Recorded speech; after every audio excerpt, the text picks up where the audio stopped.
All right, this first news story comes to us from Matt Purslow over at IGN. They write, Phil Spencer takes full responsibility for Redfall's poor release. Head of Xbox Phil Spencer has addressed the significant negative response to Redfall, the co-op vampire-slaying FPS that recently launched to a large number of negative reviews and player disappointment. Talking to the Kinda Funny Xcast, Spencer said that he is upset with myself and that he's going to take full responsibility for launching a game that needs to be great. While he acknowledged the disappointment that comes from a $70 game arriving in the condition Redfall has, he also offered support for the game's developers, Arcane Austin, noting that he will not push against the creative aspirations of our teams. When asked for his initial response to the launch of Redfall, which dropped as an Xbox exclusive this week, Spencer said, "There's nothing that's more difficult for me than disappointing the Xbox community, and just kind of watch the community lose confidence and be disappointed. I'm disappointed. Hello. I'm Me. upset. Hi. Yeah. I'm disappointed. I'm upset with myself. I kind of revisit our process. I think back to the announcement of 60 frames per second. Then we weren't shipping 60 frames per second. That was our punch in the chin, rightfully, a couple weeks ago." While Spencer admitted that the critical response was not what he wanted, he maintained a somewhat defensive attitude for his team at Xbox Game Studios. "One thing I'll fight is the idea of what went wrong," he said. "That's clearly quality and execution things we can do, but one thing I won't do is push against the creative aspirations of our team. I'm a huge supporter of Arcane Austin, and their track record is awesome. I love a lot of the great games they've built. This was one where the team didn't hit their own internal goals when launched. I think it's maybe a little simplistic to say, hey, if you would have just delayed it 3 months, the core creative of the game could have delivered on something that was different to what it was." As for Redfall's future, Spencer said that Xbox, Bethesda, and Arcane Austin intend to continue to work on improving the game, starting with the promised 60 FPS patch. "The team at Arcane is taking the near-term feedback. We're still working on the 60 FPS. We have a good timeline for that. We're committed to getting that done," said Spencer. "And we're going to continue to work the game. We've shown a commitment to game like Sea of Thieves and Grounded to continue to go and build games." That's the gist of it. He had a couple more things he said, but nothing too critical there. So I will say this. It is, I don't know. So many, I think of PlayStation, this situation, they would never admit they're wrong at all. So what a humble man Phil Spencer is, that he came out and he's like, "Hey, I'll take the responsibility." Like the fact that he's admitting that, hey, we did something wrong. Is it humble or is it a bad business move? It can be definitely seen on both sides of that coin, because at one point he's definitely trying to, cushion the blow that everyone is definitely receiving at Xbox, and he's trying to make everyone feel a little better about it. But at the same time, you're completely right. He's saying something completely against what the company actually put out and going like, we can do better. We can do better. It kind of shoots himself in the foot. It makes you look weak. Yeah, exactly.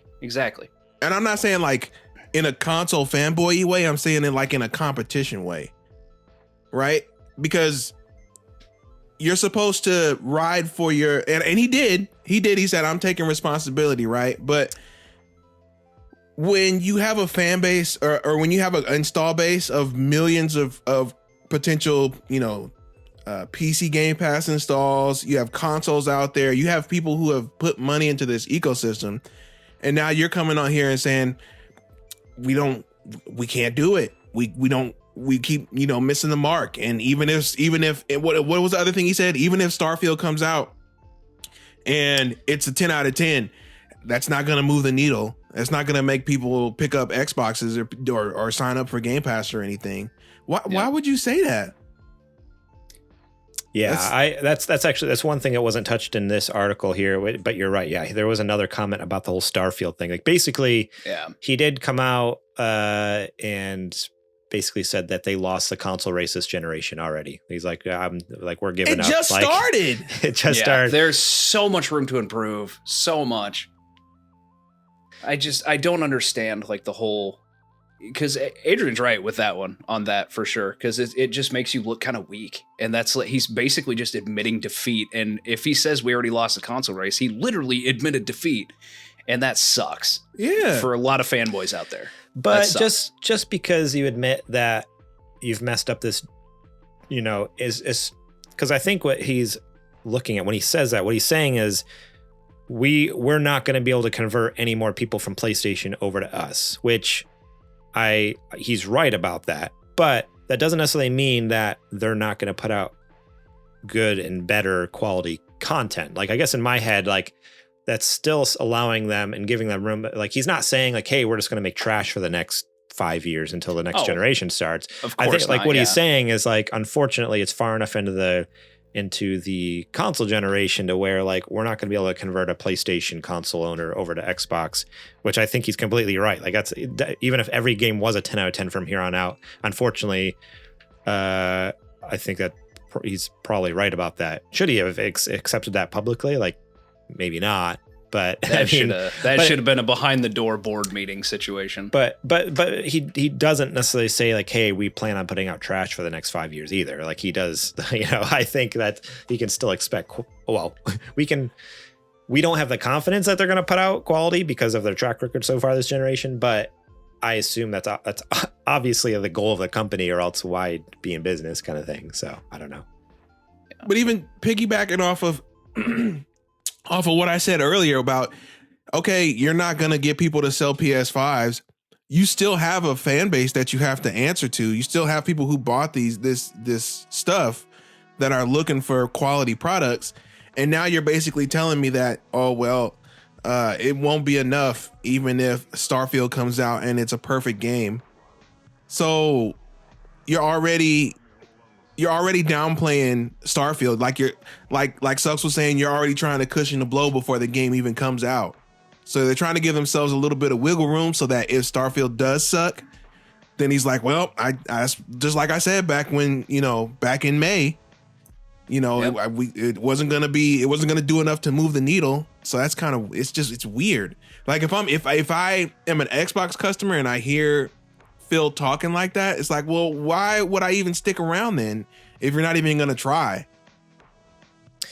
Yeah, I mean, but again, like, he's not necessarily saying we're going to put out trash. He's just saying we're not going to be able to convert. Like, so, because again, and he could have been more precise with his language, but I don't think he's necessarily saying like, hey, if you have an Xbox, you're going to be disappointed. He's more just saying like, if you have an Xbox, great, you're going to keep getting good stuff. But at this point, yeah, it's just not enough to convert people over from the other side, essentially, which again, yeah, I agree with you. As far as a business move, that was not the right one. Like, it was poor wording and poor timing, especially like, obviously it was in response to the whole Redfall thing, which completely makes sense and is justified.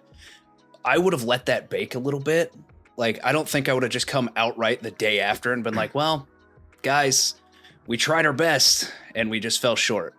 That just, to me, it doesn't instill confidence in anyone that actually wants to pick up any Microsoft products, or Xbox rather. It kind of puts a damper on things, because you're right, Garrett, too, is every single person that has a PlayStation that was like, oh, maybe I should switch to Xbox, is like, absolutely Never mind. Screw that noise. We've got Final Fantasy coming. We're good. I canceled my Game Pass subscription this last week. It's going to renew on the 5th. As did I. It was like the 3rd or 4th, and I saw it was coming up. I'm like, you know what? Like, I when I canceled it too, I still had like 2 days left in the subscription. I'm like, I'm not even going to bother installing Redfall. I was like, technically I have 2 days. I could try it out. I'm like, I'm not even going to waste the time to download. You know what it is? The things that stand out on Game Pass are so few and far between that it financially makes more sense to just buy them than to keep paying for Game Pass. Right. Yep. Yeah. Oh, yeah. 100%. Like, anything that does come out on there, like, there's been so rarely a case where there's a first party game that's worth it. Yeah, the only other thing that's worth it is like the indie games that come to it. And then Adrian, you said like, okay, well, indie games are consistently on sale on Steam, or on Switch. Or on Switch for like $15. And it's like, all right, well, that's a month of Game Pass. And that was the only game I was going to maybe play anyways. And you get to keep that game forever. Right. It doesn't disappear off of your Game Pass subscription. And it's on my, just have it. Yeah. And it's on my Switch or my Steam Deck that I can play anywhere. I don't have to come and sit in front of my computer and play, whatever XYZ. Or try to use cloud gaming on a mobile connection. Right. Yeah. And you're supporting that company directly. Yes. Which is a big one for me, especially when it comes to indie games. Like, got to give them the credit that is due. Yeah. Like, it just needs to be done. So yeah. I don't think this was. I don't think Phil intends to have people look at Xbox this way. I think he was just caught up in a moment. Redfall just dropped. It wasn't great. The reviews were pretty much killing him. And yeah. And then the Activision deal is pretty much looking like it's not going to go through. So that was just a perfect storm of like negative energy happening. I don't know if he was maybe in the best headspace for it, but yeah, I don't think Phil intends to make Xbox look bad. That'd be dumb.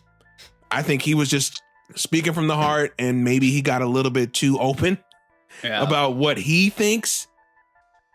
Yeah, of the Xbox brand right now. But that's not necessarily what the picture of it is. That's just what he thinks. So, and that interview was done on Kinda Funny, right? Yeah.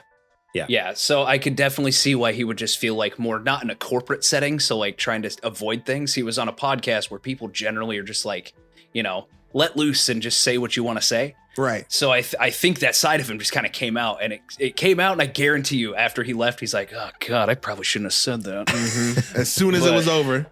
Yeah. He started getting phone calls. And I like Phil. I think he's cool. Yeah, I think great. he's done fantastic things for Xbox. It's just in this moment at, where we're standing, he's just not doing great with certain things that are just in his way. I mean, he picked up a raw deal, right? Like, ever since he got in charge after Matrick almost blew up Xbox from the inside, he's done phenomenal work in rebuilding the brand and refocusing the strategy. You got to give him credit for that any day of the week. But at the same time, I don't know if it's necessarily in Xbox's cards to be trying to catch up to Sony anymore. I think they should take a page from Nintendo and do their own thing, which I think they already are starting to do with Game Pass. Yeah. But there's no reason in trying to, I don't know, compete directly, I think, at this point. I feel like you just need to make your thing and make your thing the best thing that it can be. Yep. So that the people want to come over there, maybe in addition to, maybe in place of, but I don't know. This is 2 console generations now in a row where they're getting steamrolled. Yeah. Yeah. I think you're right. I think they just need to make their own thing, adapt to it, make it the best thing that could possibly be for that company, and just move on. Like, don't make it a fierce competition, Like, it's cool to have competition, I get it, but like, you're not going to win every single one. Yeah, exactly. Just step up the numbers from last year. What games came out? That one did. All right, let's double it. No games last year. I'm just meaning an overall, overall but that's thing, the thing not is, literally. Microsoft should be like, let's make the best Xbox games we can make, and then we'll make even better games than those. That should be the competition. Yeah, but it's just a personal step ladder that they have to keep stepping up. Yeah. Like, that's all they need to do. Don't look at it as the competition. It's like, oh, PlayStation's crushing it, or whatever. Like, just, how you doing? Right. Fix that. Yeah. And I saw people online that were like, oh, well, they're just saying this stuff about Microsoft because they're not making the narrative third-person games like Sony is. And I said, I'm thinking to myself about it. I said, I don't need Microsoft to make the exact same games that Sony's making. I just want whatever they make to have the same quality and standards that PlayStation games have. If Xbox wants to make a puzzle game, then you need to have a masterclass puzzle game. It needs to work flawlessly. The puzzles need to be excellent. Yeah. Down the board. Everything Xbox is bringing to the table on paper and even in like trailers, like, looks incredible. It's just the execution when it comes out is like, where'd the ball get dropped? So exactly. Yeah, I agree with you, Adrian. I don't necessarily need Sony games on Xbox. I just want Xbox games that are actually polished. that work when they come out and have some like cool original like gameplay elements and aren't just like the same thing for however many hours it takes. So I mean, to kind of piggyback off of what Adrian said too, is like, I agree fully. Like, I do not want to see, because the comments are right. Like, they're not correct, but you're right about the comments that they're all saying like, why don't you just make this third person narrative? Like, make a Last of Us or make a Horizon. I don't want regurgitation. I want innovation. Right. Like, give me something that's actually unique and cool, even if it's not a third-person narrative-driven thing. If it's a detective thing, something following kind of an LA Noire-esque kind of thing, I would be cool with it. You know, like A puzzle fighting games, game, totally a fine. beat 'em A up. fighting game, I yeah. don't know, whatever. A new Just FPS, make it the best. it doesn't matter. Make it so where the way people talk about Last of Us is how they talk about how good your game is. That should be the standard for quality. You know how people always talk about, oh, Last of Us 2 is a technical achievement. It's this, it's that. That's what they should say about your puzzle game. Yep. Strive That to should be make the something that standard is you should have. comparable to it standing in that same award shows. Right. Like, give it that actual fight, you know? I don't know. I just really want to see Xbox step it up, man. Me too, dude. Me too. I freaking love PlayStation. I freaking love Xbox both. I'm all consoles I love. I just want to see them all succeed. I don't want to see one just blow everything out of the water. And I don't want to see an industry without Xbox. It's gonna be weird, and it's not gonna end well for everybody. Oh God, no. That is a dangerous water to tread. Thank you so much for watching that clip from our podcast. Remember, if you want to watch the whole episode, the full episode, link will be in the description below. You can click on that and check it out. We got listener questions. We got more news segments. We got what you playing. We got a lot of fun things. So yeah, more than just the news. There's a lot more to the show that you should go check out. So remember, click that link in the description. Check out that full episode.